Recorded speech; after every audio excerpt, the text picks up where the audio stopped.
Om Namah Shivaya, Namastê. Espero que você esteja bem. Eu sou Edson Daniele, professor de Yoga do Shankara Yoga. Continuamos com a nossa série de meditações do livro do Swami Shivananda. Meditação de hoje, do dia 13, seja dócil, ou seja doce. Um homem realmente doce ou dócil é divino. Ele não espera nada dos outros. Sua própria natureza é dócil. Ele traz alegria aos outros por sua doçura inata. A doçura nasce de sattva ou sattva, que significa pureza, é uma das 3 qualidades da vida. É o doce aroma de uma alma aperfeiçoada, Siddha Purusha, adepta de longas e intensas tapas, que são as disciplinas, prática de yoga e a comunhão através da mente que se derrete em silêncio. A doçura deve ser um atributo essencial de um propagandista espiritual e de um funcionário público.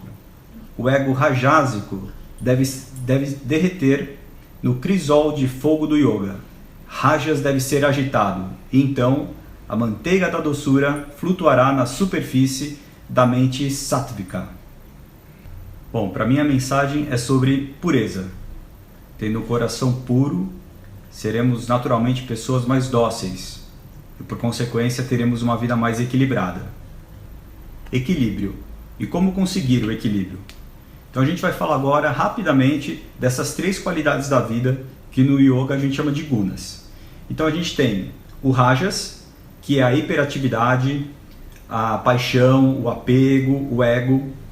O oposto do rajas é o tamas, que é a inércia, a letargia. E no meio, o equilíbrio é o sattva ou sattva, que essa pureza é o equilíbrio.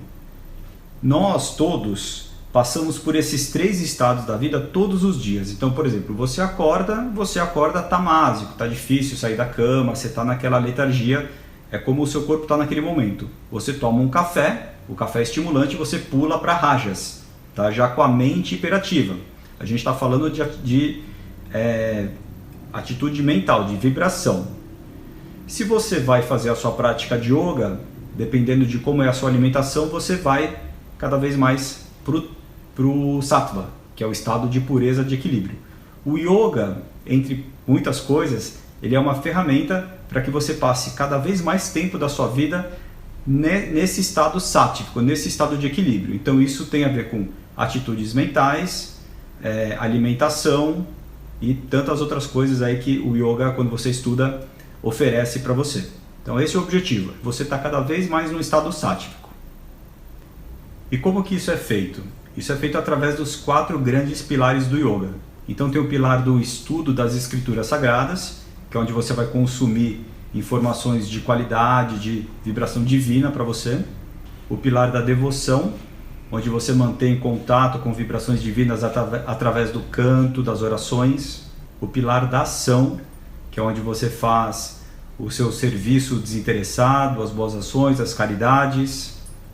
E o pilar da parte científica, que entre outras coisas tem a ver com o seu corpo. O que você consome, se você pratica atividade física, qual tipo de atividade você pratica, né? De como você se alimenta. Tudo isso, fisicamente, metabolizado, vai ter uma reação no seu corpo e, obviamente, na sua mente também. Então, voltando no exemplo do café. Uma pessoa que toma muito café, pelo fato do café ser um estimulante, quanto mais você consome coisas estimulantes, guaraná, né, refrigerante, essas coisas, você deixa a sua mente num estado de hiperatividade constante, e na hiperatividade é muito mais difícil você sentar e se concentrar para fazer alguma coisa, como por exemplo meditar.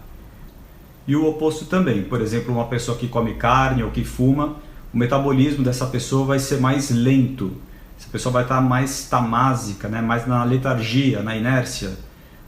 Tem por consequência também mais dificuldade para se concentrar, por exemplo, para fazer uma meditação. O yoga te ajuda a dominar o ego, não erradicar o ego, que é impossível, mas dominá-lo. A pessoa com ego controlado, por consequência, ela vai ser uma pessoa muito mais dócil. Eu gosto daquela frase que diz que nós somos o que nós absorvemos e não o que nós comemos, porque muita coisa do que a gente come, a gente acaba eliminando. Se a gente elimina, não faz parte da gente, não podemos dizer que nós somos aquilo.